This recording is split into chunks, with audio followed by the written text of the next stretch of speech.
dipersembahkan oleh BRI Syariah.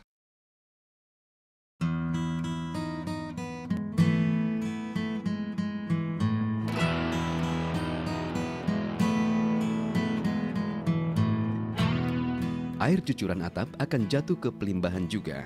Sebuah peribahasa yang tepat untuk menceritakan hubungan ayah dan anak antara almarhum Zainul Yasni, sang ayah, dan Muhammad Gunawan Yasni, sang anak. Lahir di sebuah desa kecil Payakumbuh dekat Bukit Barisan, Sumatera Barat pada 25 Februari 1928, Zainul Yasni tumbuh di lingkungan yang kental dengan ilmu agama Islam. Menyelesaikan studi ekonomi di Fakultas Ekonomi Universitas Indonesia pada tahun 1959. Zainul Yasni mengabdi menjadi dosen pengajar Fakultas Ekonomi Universitas Hasanuddin Makassar sekaligus menjadi penasehat ekonomi pemerintah daerah Sulawesi Selatan. Pada tahun 1968, Zainul Yasni mendapatkan gelar doktornya dan dilantik oleh salah satu promotor Republik Indonesia, Profesor Dr. Muhammad Hatta.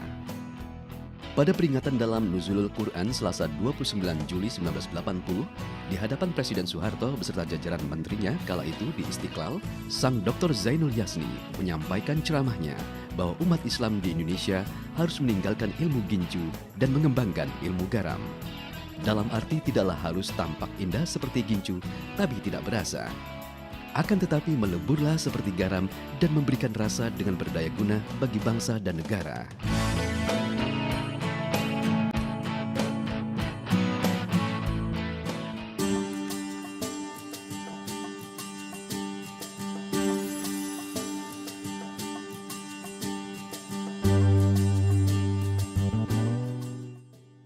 Ya, saya masuk Fakultas Ekonomi Unhas itu tahun 60.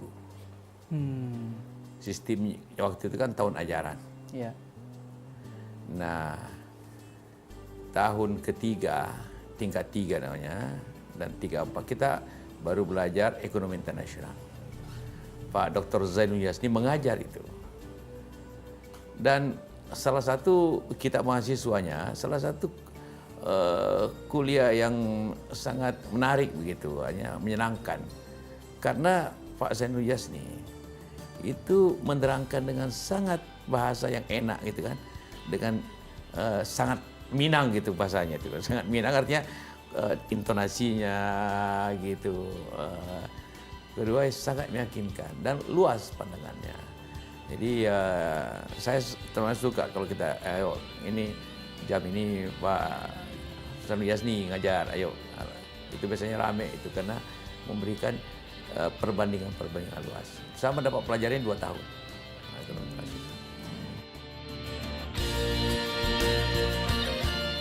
Pak Zainul Yasni pada waktu itu kan di ujung pandang di Makassar waktu itu. Masih kadang kacau.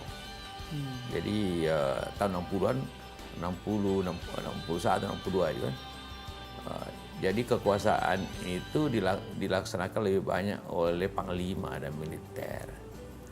Yang kedua, ahli-ahli ekonomi pada waktu itu sangat terbatas dan umumnya itu dari Fakultas Ekonomi. Mungkin dosen-dosen pada waktu itu tidak lebih daripada 20-25 orang. Beberapa macam-macam, malah beberapa macam negara, ada dari Belanda, ada dari India yang ngajar, ada dari Swedia yang ngajar. Nah, tapi yang itu karena itu maka oleh pemerintah dan panglima itu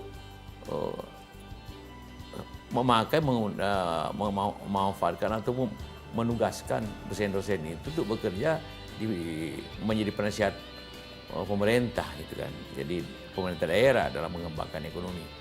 Saya sendiri juga salah satu dosen yang setiap hari juga berada dalam menjadi penasihat pemerintah daerah mengembangkan ekonomi dalam rangka mengatur kedamaian yang mulai maju, operasi militer dan operasi ekonomi. Kedua, pada waktu itu juga ekonomi kita kan sangat rumit sehingga banyak dilaksanakan oleh perusahaan-perusahaan negara. Apakah itu waktu itu namanya Jaya Bakti, Sida Bakti dari perusahaan Belanda. Salah satu perusahaan itu dipimpin oleh Pak Syarul Yasni. Ada 3 dosen itu yang memimpin perusahaan itu, dianggap untuk distribusi waktu itu sandang pangan lah. Jadi samping pada sehat. Jadi umumnya dosen-dosen itu termasuk Pak Syarul Yasni menjadi dosen pagi hari, siang bekerja di pemerintahan, sambil gantian juga mengurus perusahaan negara gitu. Jadi luar biasa sibuk sebenarnya dan karena sangat dibutuhkan waktu itu kan. Nah, baru daerah yang baru kacau begitu, masih kacau dan menjelang damai begitu. Itulah tugas-tugas seperti itu di Makassar. Ya, setelah kemudian dosen-dosen mulai banyak dari dua daerah, yang dosen senior itu seperti Pak Desi Yasni, Pak Widodo, setelah G30S itu banyak pindah ke Jakarta karena mungkin ada tugas-tugas yang lain juga diberikan di Jakarta, itu termasuk yang saya tahu kemudian duta besar juga kan.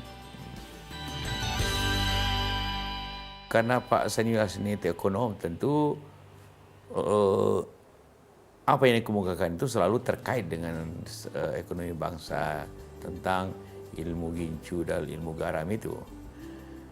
Sampai sekarang juga hal itu kita sangat concern bahwa kegiatan ekonomi masyarakat, walaupun penduduk Islam di Indonesia hampir 90%, 88%, tapi kegiatan ekonomi seperti kita tahu itu tuh jauh di bawah angka itu.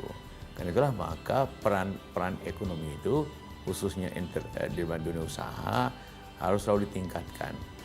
Saya juga sering mengatakan seperti itu, bahwa jangan hanya orang nikah menjadi sunnah Rasul, tapi juga pedagang juga tentu sunnah daripada Rasul, karena itu diperbuat oleh Rasulullah. Saya kira itu yang tentu menjadi sangat dirasakan, berbuat oleh Pak Yasni, bahwa yang dimaksud garam itu ialah kegiatan real. Bukan hanya kita ingin rahmatan lil alamin, tapi kegiatan yang bersifat ekonomi itu jarang kita perbuat, lebih perbuat oleh masyarakat non-muslim, dan itu perlu ada peningkatan itu. Bu Yasni juga seorang yang cara membawakannya itu menyampaikan hal-hal yang menyangkut syariah ini, kombinasi antara yang tegas, sesuatu yang harus disampaikan, kebenaran itu, tapi juga dengan cara-cara yang lembut, yang tidak menghujat, tidak menyalahkan orang lain. Dipersembahkan oleh BRI Syariah.